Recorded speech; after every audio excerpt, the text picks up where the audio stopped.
அனைவருக்கும் வணக்கம். ஏப்ரல் 1, 2025 செவ்வாய்க்கிழமை. தினமணியில் இருக்கிற முக்கியமான நியூஸஸ் என்னென்னு பார்க்கலாம். ஹெட்லைன்ஸ் என்ன கொடுத்துருக்காங்கன்னா, தமிழகத்தில் வெப்ப அலை, வானிலை ஆய்வு மையம் எச்சரிக்கை, பறவைகளுக்கு நீர் உணவு வழங்குங்கள்னு முதல்வர் வேண்டுகோள் விடுத்திருக்கதா சொல்லியிருக்காங்க.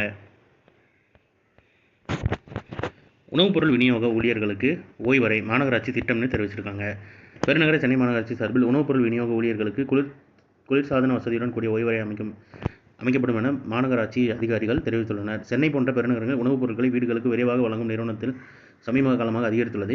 இந்த நிறுவனம் 24 மணி நேரம் தனது சேவையை வழங்கி வருவதால் இருசக்கர வாகனங்கள் உணவு விநியோகம் செய்வோர் காலை முதல் இரவு வரை பணிபுரிந்து வருகின்றனர். இதில் சுமார் 10% பெண்கள் பணியாற்றுகின்றனர். இவர்களின் பாதுகாப்பை உறுதி செய்யும் வகையிலும் வெயில் மற்றும் மழை நேரத்தில் ஓய்வெடுக்க வசதியாகவும் குளிர்சாதன வசதியுடன் கூடிய ஓய்வறை அமைக்க பெருநகர சென்னை மாநகராட்சி நிறுவனம் திட்டமிட்டுள்ளதுன்னு சொல்லி தெரிவிச்சிருக்காங்க. அடுத்ததாக இன்றைக்கான திருக்குறள் என்னன்றதை பார்த்துருவோம். துளியின்மை ஞானத்திற்கு அற்றே வேந்தன் அழியின்மை வாழும் உயிர்க்கு.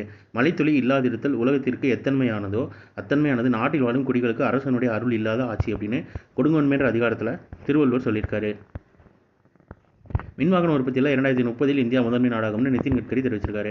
2030 மின்சார வாகன உற்பத்தியில் உலகின் மிகப்பெரும் நாடாக இந்தியா உருவெடுக்கும் என மத்திய சாலை போக்குவரத்து மற்றும் நெடுஞ்சாலைத்துறை அமைச்சர் நிதின் கட்கரி தெரிவிச்சிருக்காரு. மேலும் சுற்றுச்சூழல் மாசை தடுக்க புதைப்படிம எரிபொருட்களுக்கு பதிலாக புதுப்பிக்கத்தக்க எரிசக்தி மாற்ற வேண்டியது அவசியம் எனவும் அவர் வலியுறுத்தினார்னு தெரிவிச்சிருக்காங்க. அப்புறம் இந்தியாவின் வெளிநாட்டு கடன் $71,790 அதிகரிப்புன்னு தெரிவிச்சிருக்காங்க. இந்தியாவின் மொத்த வெளிநாட்டு கடன் கடந்த ஆண்டு, அதாவது 2024 to 25 இறுதியில், அதாவது கடந்த ஆண்டு இறுதியில் $71,790 கோடி அதிகரித்துள்ளதுன்னு தெரிவிச்சிருக்காங்க. நாட்டின் மொத்த உள்நாட்டு உற்பத்தி ஜிடிபியில் வெளிநாட்டின் கடன் விகிதம் 19.1% இருக்கிறது. இது கடந்த ஆண்டு செப்டம்பர் இறுதியில் 19% இருந்தது. செப்டம்பர் டு டிசம்பர் காலகட்டத்தில் ரூபாய், யென், யூரோ போன்ற பிற முக்கிய நாணயங்களுடன் ஒப்பிடும்போது அமெரிக்க டாலரின் மதிப்பு உயர்ந்ததன் காரணமாக இந்த விளைவு ஏற்பட்டுள்ளதுன்னு தெரிவிச்சிருக்காங்க.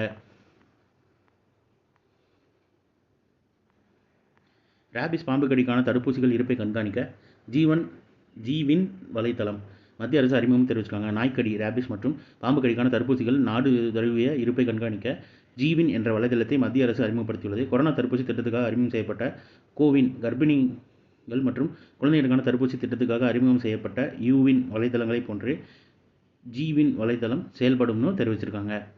இந்த மாதிரி நியூஸோட கோரிலேட் பண்ணி ஞாபகம் வச்சுக்காங்க. ஏன்னா கொரோனா டைமில் இது பார்த்துருப்போம், கோவின் அப்படின்ற அந்த வலைதளத்தை அடுத்து மறந்துருப்போம். இந்த மாதிரி நியூஸோட ரிலேட் பண்ணி பார்க்குறப்போ மறக்காமல் இருக்கும்.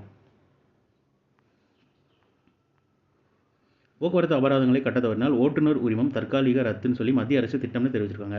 போக்குவரத்து அபராதங்களை கட்ட தவறினால் ஓட்டுநர் உரிமம் தற்காலிகமாக ரத்து செய்வது உட்பட பல்வேறு நடவடிக்கைகளை அமல்படுத்த மத்திய அரசு திட்டமிட்டு வருவதாக தகவல் அறிந்த வட்டாரங்கள் தெரிவித்துள்ளனன்னு தெரிவிச்சிருக்காங்க.